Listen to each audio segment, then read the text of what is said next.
This is the Channel 9 News Morning Report with Bill Price and Todd Hunter.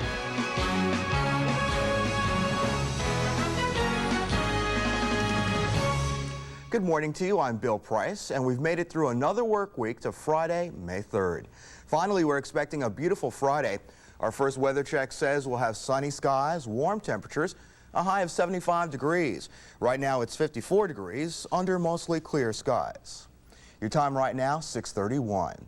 More questions and promises as the fallout from our Channel 9 I-Team building inspection probe continues. We've got some answers for your homeowners this morning, wondering exactly how you can make sure your house was properly inspected.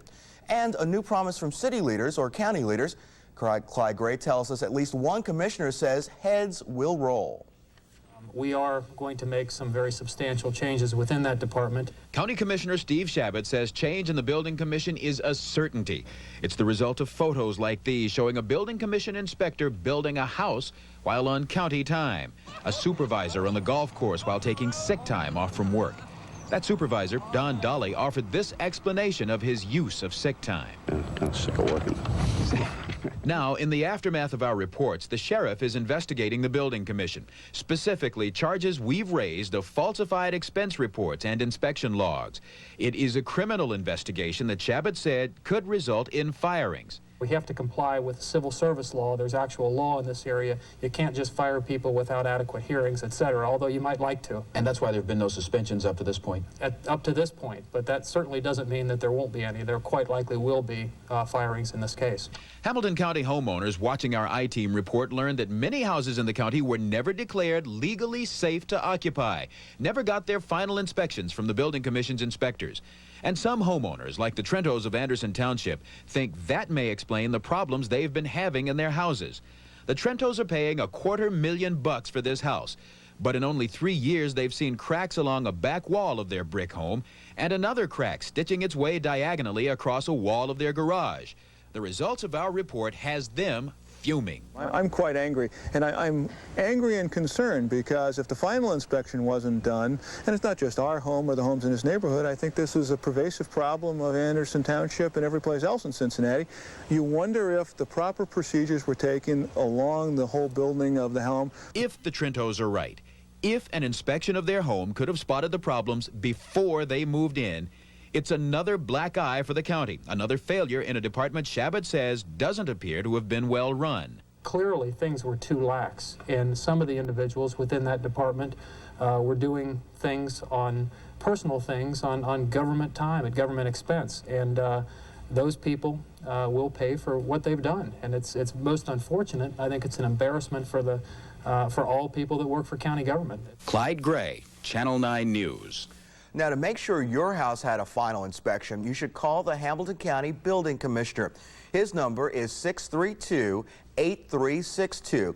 And what you need to do is ask for a certificate of occupancy.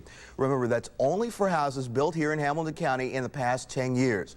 The Building Commission doesn't keep records beyond that. Again, the Hamilton County Building Commissioner's number, 832, or as you see there, 632, rather it's 632-8362.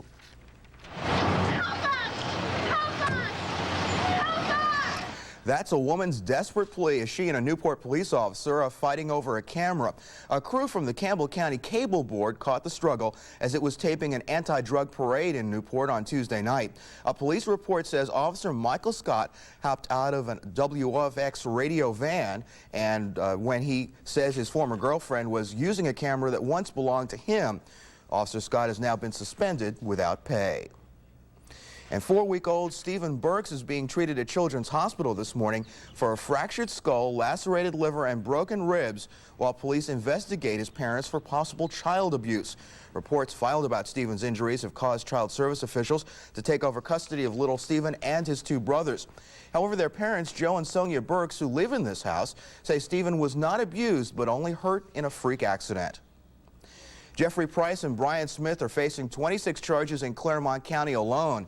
They're accused of going on a wild 3-county shooting spree. The charges include felonious assault and child endangering. Police say there was even a 9-month-old baby in the car with them during the spree. Danny Glover, Gregory Hines, and director Bill Duke were at the Emory Theater here in Cincinnati last night for the premiere of the movie A Rage in Harlem. The film, as you recall, was shot in Over the Rhine.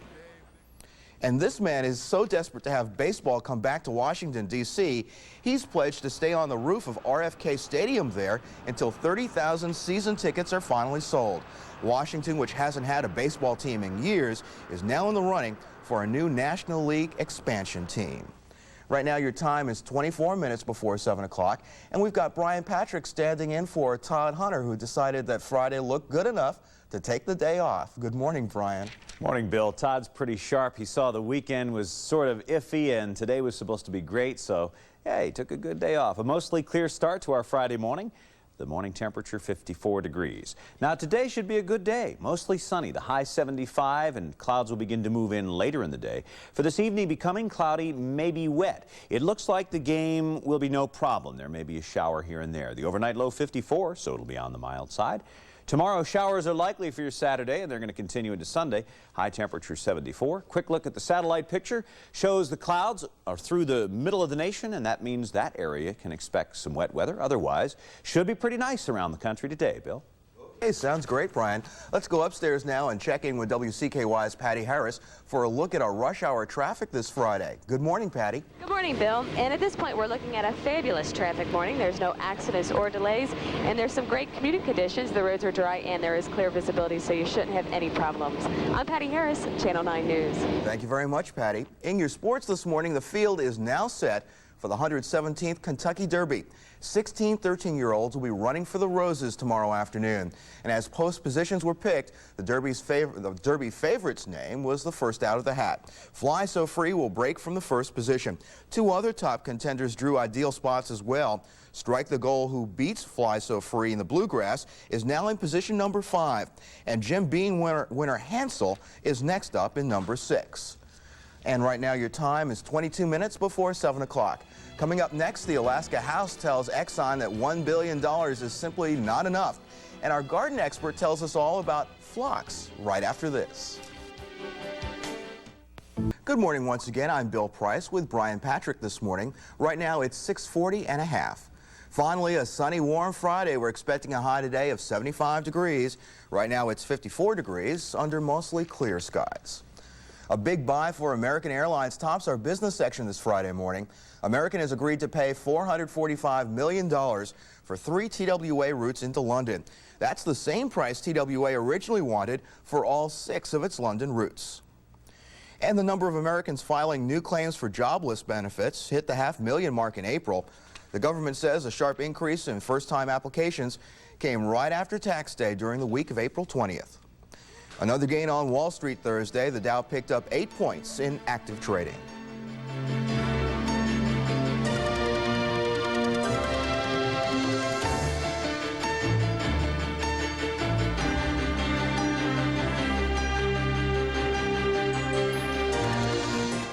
"18 minutes now ahead of 7 o'clock.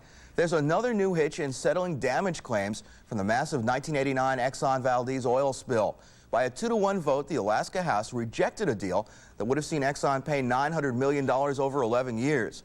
The vote comes just a week after a federal judge ruled that a $100 million fine for all that damage caused the Alaska shoreline was simply not enough. And Alaska lawmakers now say $900 million isn't enough either. They want the oil giant to fork over $1.2 billion up front. Now, Alaska's governor isn't bound by the vote, but he has said he'd end the settlement if the legislature did not approve. Soviet firefighters apparently did more than fight this fire at the U.S. Embassy in Moscow. The State Department says they stole computer disks containing U.S. secrets. However, those officials say nothing highly sensitive was taken. UN troops have begun relieving American troops in Iraq. In fact, the UN peacekeepers have told the Pentagon that American troops should be out of southern Iraq within just 6 days. And if you can't make it down to Louisville for the Derby, rather, there's General Norman Schwarzkopf. He greeted a crowd of 300,000 leading a parade through the streets of Louisville. The Pegasus Parade is the highlight of pre-Derby Day festivities. And if you can't make it down to Louisville for the Derby, there's still lots to do right here in Cincinnati. Ellen Shuman has some ideas for us as she flips through this week's family calendar. There will be over 100 displays, a swap area, a silent auction, and a children's learning center where free mineral specimen kits will be handed out.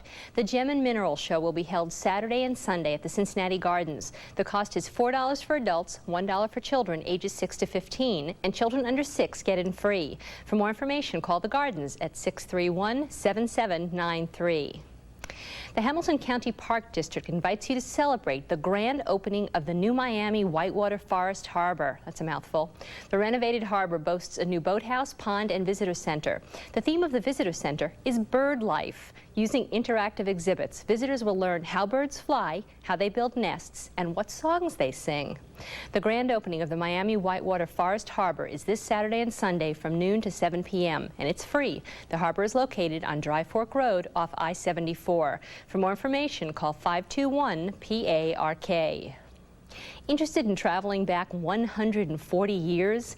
One of our Civil War battles will be reenacted this weekend at the William Howard Taft birthplace. 15 actors dressed in authentic uniforms will tell about the soldier's life, military drills, and 19th century weapons. Civil War times will take place Saturday and Sunday from 10 a.m. to 4 p.m. at the William Howard Taft birthplace, located on Auburn Avenue. It's free to the public. For more information, call 684-3262. And if you missed any of the information on this week's family calendar, please feel free to call our Channel 9 Family Hotline at 852-4949 for our recorded message. I'm Ellen Shuman. And right now your time is about 15 minutes before 7 o'clock. Let's check in with Brian Patrick, who's standing in for Todd Hunter. Good morning, Brian. Good morning, Bill. Here's looking at over the morning coffee at you on a Friday. It's a mostly clear start. The temperature 54 degrees outside, and I think you're going to like a great day for today. Mostly sunshine, the high temperature 75. Clouds will be moving in later in the day, and then this evening it could become wet. Some showers are possible tonight. The overnight low 54, but the Reds-Cards game at the stadium should go pretty well. Right now the sun rising over Riverfront Stadium. Tomorrow and showers are likely, and Sunday too. Tomorrow's high temperature 74 degrees. Here's a look at our 5-day real quick. The showers and thunderstorms expected for the weekend after a mostly sunny day today, and then Monday and Tuesday should be pretty nice. Temperatures in the 70s and cooling off into the 60s by Tuesday. Bill? Okay, Brian, thank you very much. You know, this time of year is both beautiful and colorful, especially if you happen to be growing something called phlox. Well, this morning, garden expert Denny McKeown tells us more about this flowering plant. What comes in 4 different colors, blooms this time of the year, grows very low to the ground, and will grow just about anywhere in your home landscape? Creeping phlox. You've probably seen it in your neighborhood. Hopefully you've got some of it in your yard now. Well, if you don't, this is the time of year to plant it because you can see what colors you would like best and where you would want to put it. As far as location in your yard, you can use entranceways, rock walls, any place where you and maybe your neighbors can really appreciate it because it is so darn pretty this time of year. And if you've got some growing in your yard and you want to divide it and kind of spread it around in different areas of your home landscape, it's easy to do, but a tip there. Lift the leaves up before you start to cut because underneath those leaves might not be the root. Peel it back until you find the roots, then take a hand trowel and go ahead and make a division getting the roots that are part of that clump. And then go ahead and transplant it into another area of your yard. It's easy to do. So there's your tips on phlox. Plant some. You've got to have room for it because it stays so small and so controllable. I'm Denny McKeown, Channel 9 News. Okay, Denny, thanks so much. Still to come, dramatic video of a street fight involving a Newport cop. We'll take you to the Cincinnati premiere of A Rage in Harlem. Plus, we'll sit down for a chat with one of the film's stars. All that right after this. Good morning to you once again. I'm Bill Price. Right now we're approaching 9.5 minutes before 7 o'clock. And today's first weather check is looking awfully good for a Friday. A high of 75 degrees and lots of sun. Right now under mostly clear skies, it's 54 degrees. New pictures this morning of that public fight involving a Newport police officer. A crew from the Campbell County Cable Board was taping an anti-drug parade as Officer Mike Scott hopped out of a radio station van and started struggling with his ex-girlfriend Shirley Turner and her daughter Leslie. The van's driver told our John Matarese it all happened without any warning. No, he didn't even say a word. And there was, I mean, I was looking right at him, right out the window, and they didn't do anything that seemed to me to be suspicious at all. Nothing. He just jumped out of the van? Just jumped right out. A police report on the incident says the scuffle began because Officer Scott saw Turner using a camera that once belonged to him. Officer Scott has now been suspended until a disciplinary hearing before city commissioners. A 4-week-old Middletown baby is now in critical condition at Children's Hospital, and he's led police to investigate possible child abuse charges against his parents. Stephen Burks has a fractured skull, lacerated liver, and broken ribs. Although reports of the injuries have caused the state to take custody of all 3 of the Burks children, his parents say little Steve was never abused. They say he was hurt in a freak accident. Bob Trento of Anderson Township is upset about what he learned from a Channel 9 I-Team report. We found building inspectors who falsified records and even played golf on county time. We also learned that many homes in Hamilton County never got their final inspections. I'm quite angry, and I'm angry and concerned because if the final inspection wasn't done, you wonder if the proper procedures were taken along the whole building of the home. Now, if you want to find out if your house had an official final inspection, you should call the Hamilton County Building Commissioner at this number, 632-8362, and ask for a certificate of occupancy. If there was no final inspection, request one. Now, this is only for houses built in Hamilton County in the past 10 years, since the Building Commission doesn't keep records beyond that. Again, the Building Commissioner's number, 632-8362. Well, the stars were certainly shining in Cincinnati last night. Actors Danny Glover, Gregory Hines, and director Bill Duke were all at Cincinnati's Emory Theater for the premiere of the film A Rage in Harlem. Now, it was shot in Over the Rhine. The stars were happy to come back, even if it was the second showing. We had a premiere of the film in New York, and the whole time I was thinking about the one here because it can't help but mean so much to us all because we shot here and so many of the people that worked on the film live here. Just great memories of Cincinnati. I'm so happy I was able to come back. Now, Rage star Robin Givens couldn't make it to the Cincinnati premiere, so last week she talked to our Craig Kopp. You know, I'm waiting to walk to like Lowe's Theater and go, one for Rage in Harlem, please, you know? I'm pretty excited. And nervous, too. My sister went to see a movie and saw the trailer for it, and she flipped out, you know? She said, you were so big! And now that you've seen it and the world seeing it, I'm getting kind of nervous. You know, when Siskel and Ebert, like, go to review, I'm gonna be kind of nervous, you know? Reviewers are going to see a lot of Robin Givens, literally and figuratively, in A Rage in Harlem. You a virgin, Jackson? Givens' part as Immabel is about as challenging as you can get for a first film, but Robin's juicy role isn't the only reason she's getting a lot of attention in the pre-release hype for Rage. Lots of people are still very interested in her stormy marriage to boxer Mike Tyson. I think it is exactly what you said.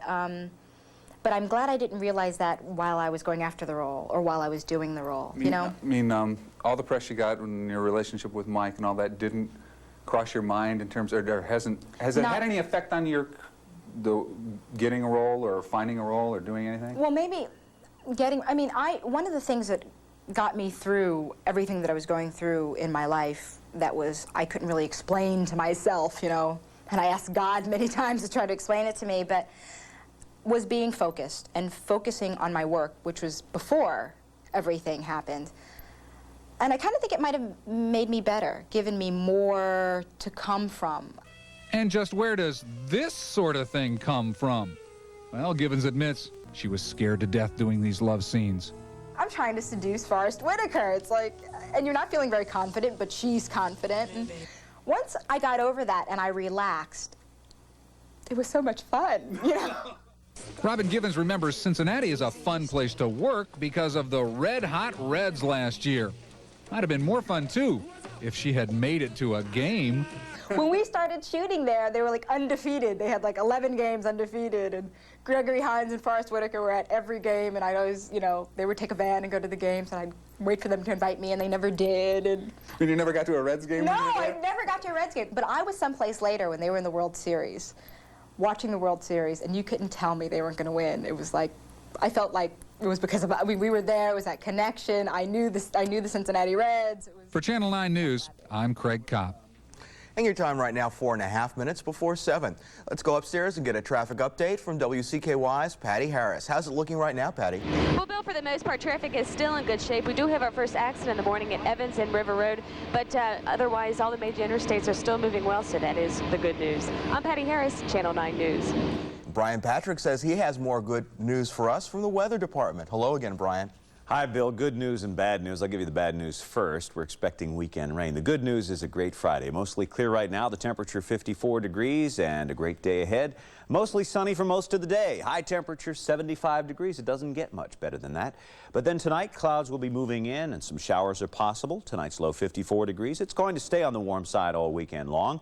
Showers are likely for tomorrow and then continuing into Sunday. High temperature 74. Let's take a quick look at our satellite picture to show you where that weather's coming from. It extends from the northern plains down through the Mississippi Valley, and this area of clouds and storminess moving to the northeast. And as that approaches, we can expect some showers and thunderstorms to develop. But hey, enjoy today while we have it. It should be a great Friday. Bill? Okay, Brian, thank you. In sports this morning, the field is now set for the 117th Kentucky Derby. 16 3-year-olds will run for the Roses tomorrow down at Churchill Downs. And never before have the odds on the top 4 horses been so close. Fly So Free is 5-2, Hansel is 3-1, Best Pal 7-2, and Strike the Gold 4-1. And the Reds go back to work tonight. They open a weekend homestand with the Cardinals starting at 7:35. Right now we're closing in on 2.5 minutes before 7 o'clock. That wraps up your morning report for this Friday. Thanks so much for joining us. CBS This Morning covers the world and nation in just about 2 minutes. Brian and I will be back with local updates at 7:25 and 8:25. Have yourselves a great Friday and a terrific weekend.